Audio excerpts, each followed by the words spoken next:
If you're an EB-5 investor living in the United States right now with a conditional green card, there's a 90-day window coming that will determine whether you keep that green card or lose it entirely.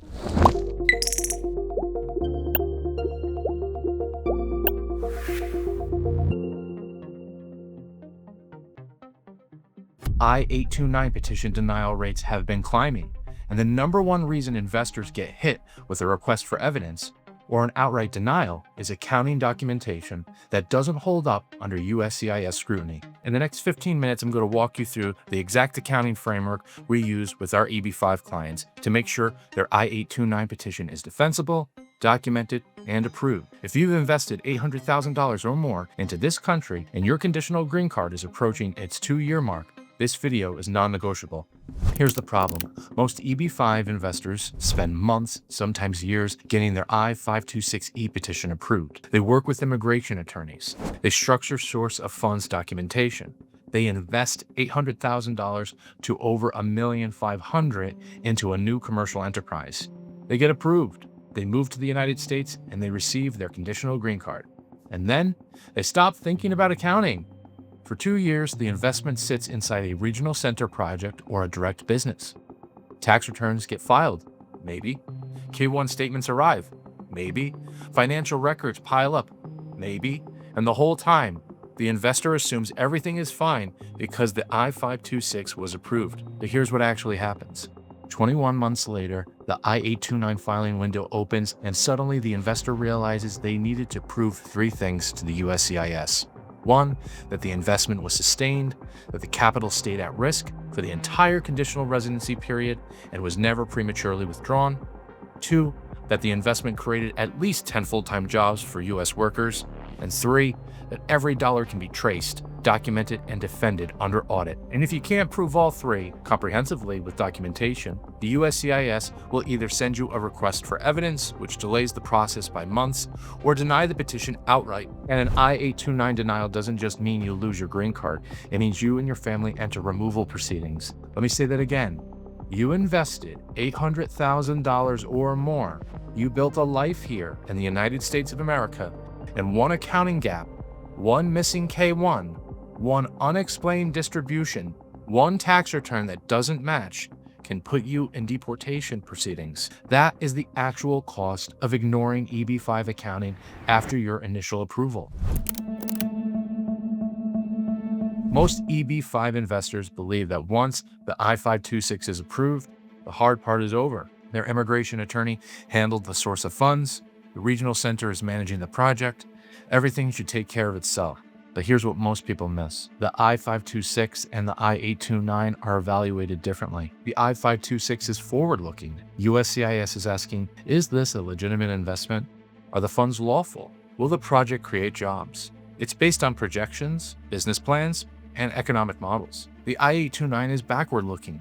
USCIS is asking, did you actually sustain the investment? Did the jobs actually get created? Can you actually prove it? It's based on documentation. And this is where the disconnect happens, because the professionals who helped you with the I-526, your immigration attorney, your regional center, may not be the ones managing your accounting for 2 years. Most immigration attorneys don't prepare financial statements. Most regional centers don't issue K-1s on time or prepare audit-ready documentation for individual investors.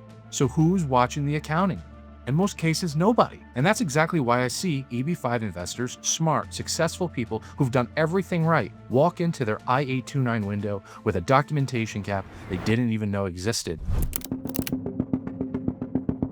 This is Numeravis' specialty. We work with EB-5 investors across the country, not just on tax preparation, but on building the accounting infrastructure that makes the I-829 defensible for the day you receive your conditional green card. Let me give you a real example. I had a client, let's call him David. David is an entrepreneur from South America. He invested $800,000 through a regional center project in a targeted employment area. His I-526 was approved. He moved to the United States, got his conditional green card, and started building his life here with his wife and 2 kids. For 2 years, David focused on his new business. The regional center sent annual reports, but David didn't really review them. His tax preparer filed his personal returns, but didn't coordinate with the regional center's accountant. Nobody was specifically tracking the EB-5 investment documentation. 20 months in, David reached out to us because his immigration attorney told him the I-829 window was opening. And when we reviewed the situation, Here's what we found. David's Schedule K1 from the regional center showed his capital account had dropped below the $800,000 minimum investment threshold. On paper, it looked like he'd withdrawn capital. In reality, the drop was caused by non-cash expenses, depreciation and amortization allocation to his account by the NCE. But without an accountant's analysis and explanation letter, USCIS would see that K1 and issue an RFE immediately. Then David had received 2 small distributions from the project. Legitimate profit distributions, not capital withdrawals. But his personal tax returns didn't clearly reconcile with these distributions. The K1 showed them, his bank statements showed them, but his tax preparer hadn't cross-referenced the two. USCIS adjudicators specifically look for consistency between K1s, bank statements, and tax filings. Any discrepancy triggers scrutiny. And finally, the Regional Center's Economic Impact Report, which is the document that proves job creation for Regional Center investors, was based on the original I-526 projections, not on actual expenditures. For the I-829, USCIS wants an updated economic impact study based on real costs, real revenue, and real construction draws. The Regional Center hadn't commissioned one. Now, was David a bad investor? No. Did he do anything wrong? Not intentionally. He simply assumed that because the I-526 was approved, the documentation would take care of itself. Here's what we did.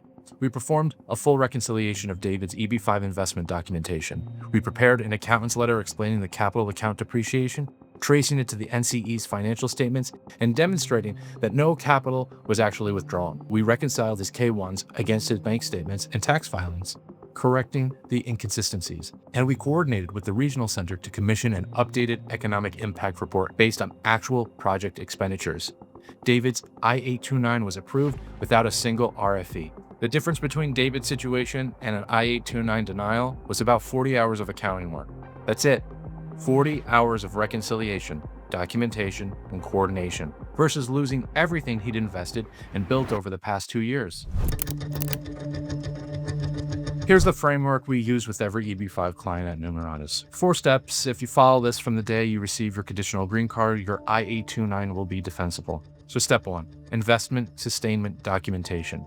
From day 1, not month 21, day 1, you need a system that proves your capital stayed at risk for the entire conditional residency period.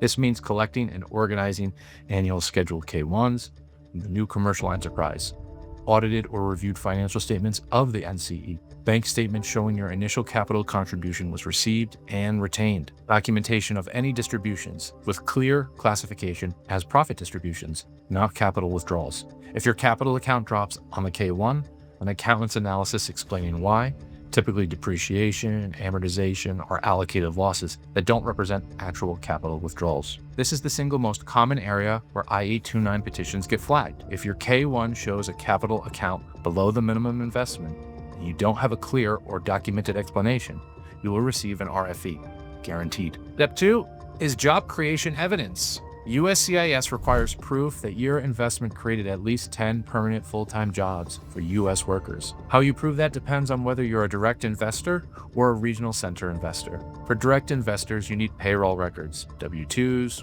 quarterly 941 tax filings, I-9 forms for each employee, and employment contracts showing at least 35 hours per week. For regional center investors, you need an updated economic impact study, not the original projections from the I-526, but a new report based on actual project expenditures and revenue. This report uses economic input-output modeling to calculate indirect and induced job creation. You also need construction draws, invoices, receipts, and the JCE's financial statements and the tax returns to substantiate the inputs. Do not wait until the I-829 window to find out your regional center hasn't updated their economic impact report. Check at month 12. Check again at month 18. If they haven't commissioned one, push for it. Step 3, tax return reconciliation. Your personal, federal, and state tax returns must be fully consistent with your EB-5 investment activity. USCIS adjudicators cross-reference your K1s, your bank statements, and your tax filings, like we mentioned before. This means every K1 distribution must appear correctly on your tax return. Your reported income from the investment must match the K1 amounts.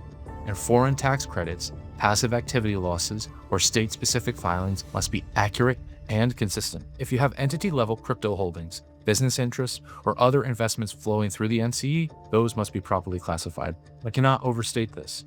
If your tax preparer files your return without reviewing your EB-5 K1s or if your K-1s arrive late and your tax return preparer files an extension without reconciling, that creates a documentation gap that USCIS will find. Your tax preparer and your immigration accounting team need to be coordinating together. If they're not, that's a problem you need to fix today. Step 4, comprehensive audit trail. Everything we've discussed in steps 1 through 3 must be organized into a single, cohesive documentation package with a clear narrative that traces your investment from source of funds through sustainment through job creation. Think of this as the story of your investment, told through documents. Here's where the money came from, source of funds, already documented from I-526. Here's where the money went, capital contribution to the NCE. Here's proof it stayed there, K-1s, financial statements, bank records. Here's what it created, job documentation, economic impact report. Here's the tax treatment, personal returns, entity returns, reconciliation. When this package is completely organized and consistent, your I-829 becomes straightforward. USCIS reviews the evidence, confirms the requirements are met, approves the petition, and you receive your permanent 10-year green card. When it's incomplete, inconsistent, or missing pieces, that's when you get RFEs, delays, and in worst case, denials. Now, some of you are thinking my regional center handles all of this. Some regional centers do an excellent job. And here's the reality. A regional center's primary obligation is to the project, not to you individually as an investor. They may issue K-1s and annual reports. They may even help with the updated economic impact study, but they are not reviewing your personal tax returns for consistency. They are not reconciling your bank statements against your K-1s, and they are certainly not building your individual I-829 documentation package.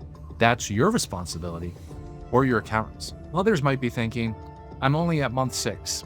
Isn't it too early to worry about this? It's never too early. In fact, month 6 is the ideal time to set up the system. If you start documenting at month 1 and organize as you go, the I-829 becomes a compilation exercise, not a scramble. If you wait until month 21, you're trying to reconstruct 2 years of records under deadline pressure, and that's where mistakes happen. And someone will ask, what if my project failed? What if the regional center was terminated? The EB-5 Reform and Integrity Act of 2022 actually provides projections for good faith investors in these situations. If your capital was sustained and you acted in good faith, you may still be eligible, even if the project didn't go as planned. But you'll need even stronger documentation to prove your case, which again comes back to accounting. Nothing about EB-5 is simple. The investment thresholds, the job creation requirements, the 2-year sustainment period, the 90-day filing window. It's complex by design, but complexity doesn't mean you have to be unprepared. The investors who approach the I-829 with organized, reconciled, defensible documentation are the ones who get approved without issues every time. Your EB-5 conditional green card is not the finish line, it's the starting line. The I-829 is where USCIS holds you accountable for everything you've promised in the I-526. And the only thing standing between you and a permanent 10-year green card is documentation. If you're an EB-5 investor already in the United States and you want your I-829 accounting reviewed, or you want to set up your documentation system before your window opens, book a call with my team. Link is in the description. We work with EB-5 investors nationwide, and this is exactly what we specialize in. Subscribe to this channel if you want to learn more about EB-5 or E2 investment accounting. And if you're currently in the middle of your conditional period and have questions about your specific situation, drop them in the comments anonymously. I read every single one.